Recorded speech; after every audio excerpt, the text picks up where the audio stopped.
YouTube, this is Brittany aka Brit Inspires. I'm so excited to come to you guys with a new video. Today I'm just jumping on to express some thoughts, share some ideas, some concepts, some things that I've been learning, and really just share the wealth of knowledge, because I have been taking some time to really dive in and learn new information and also old information to help remind myself of things that I may have forgot.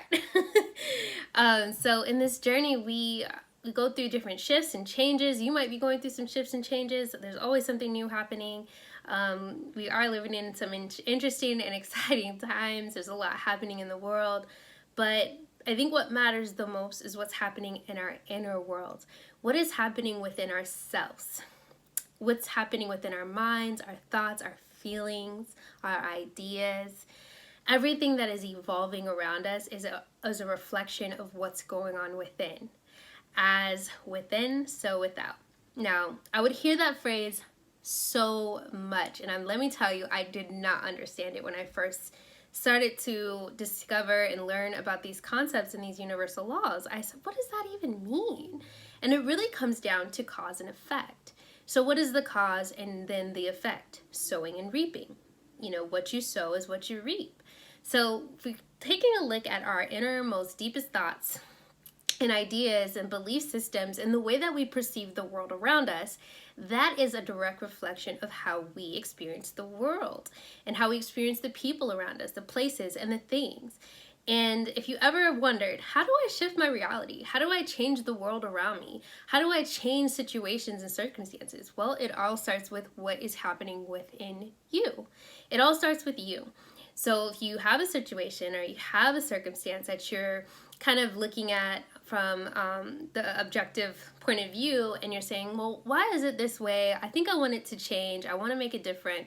You have to first change yourself, and then your circumstances, your outer experience will start to shift and change. So I'm going to talk to you guys about that. I'm going to talk to you guys about my experience and my ability to shift and change my reality, and how my thoughts, your thoughts, create things, places, events, people, opportunities. It closes doors and it opens doors. It really just depends on where you focus your energy, where you focus your thoughts. Where energy goes, where focus goes, energy flows. So I'm going to talk about our thoughts, cause and effect, and then also how to optimize your power, how to step into your ultimate power and create and manifest and be in your ultimate self-expression. This is something that I strive for all the time. My whole life, I've always wanted to just be at my best and optimal performance.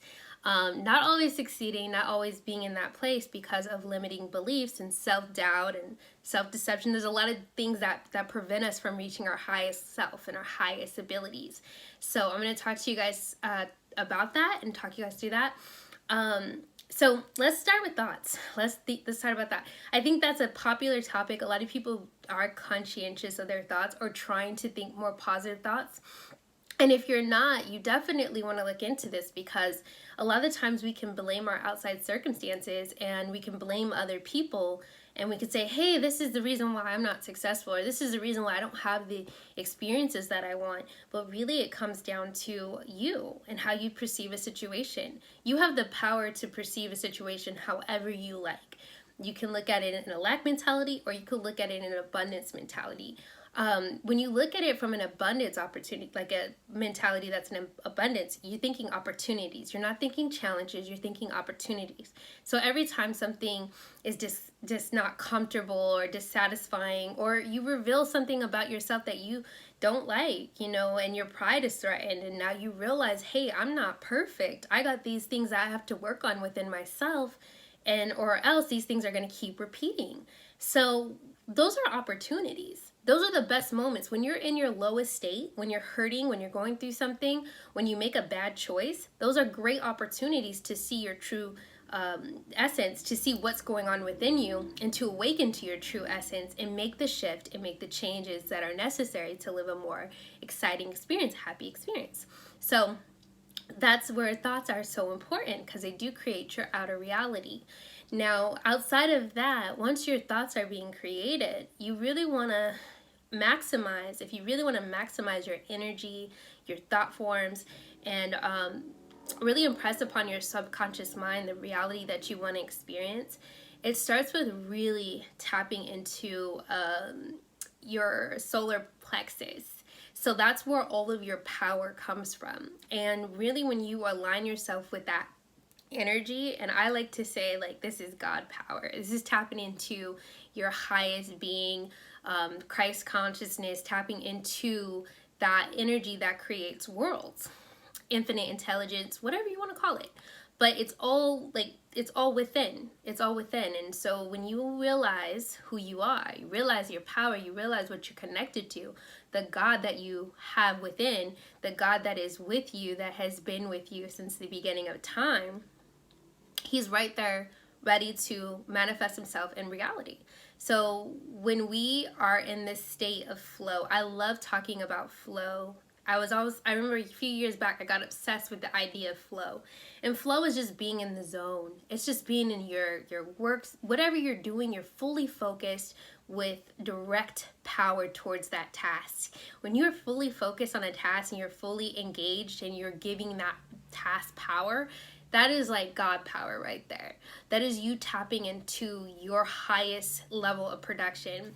And so it flows and it just goes well. That's where you really want to be at a place of creating.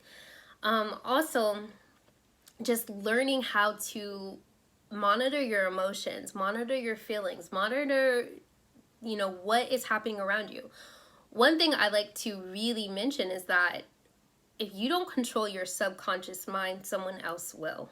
Someone said this quote to me one time, and I sat back and I said, wow, you think about all of these different things that can manipulate your reality. It can manipulate the way that you see the world around you.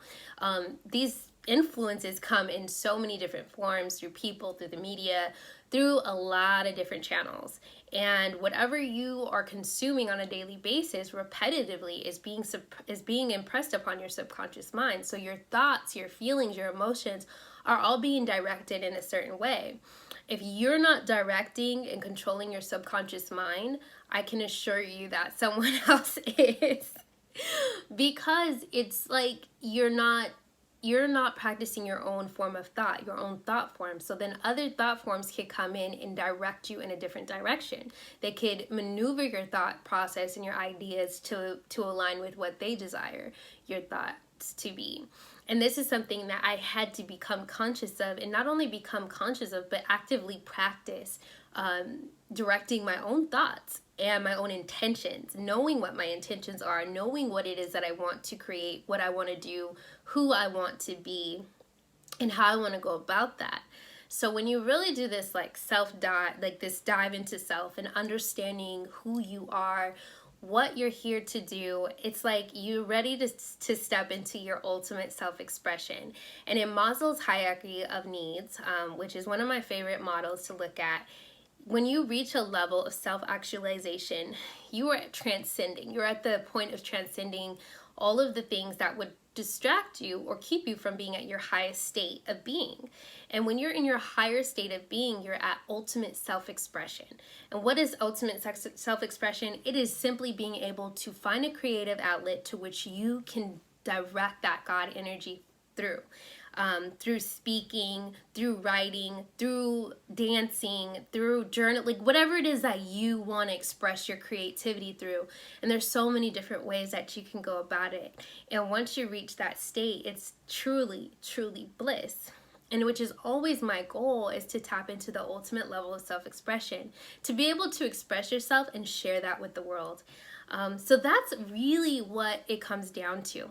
I wanted to do a video on just sharing this information with you guys, because I had been just listening and absorbing a lot of different information, different outlets. And it really gave me the excitement and thrill to want to come and share this topic with you guys. It's not, I guess it is a specific topic, and I guess my thoughts were a little bit more organized on it than I anticipated, because I have been spending so much time just trying to understand these concepts for myself and to apply them in my own personal life. But I've seen many times, whenever I'm able to focus my thoughts, focus my intention, and be able to really create a cause and effect that I would like to experience, that's when a lot of the success in my life starts to move a lot faster. And not only the success part, but the happiness and the peace and the abundance, it flows, it just flows. But when I'm focused on lack, or when I'm focused on things that I don't like or things that I'm not getting yet, that's when it kind of slows the train down. It puts like a fork in the road, and then now my intentions are really scattered.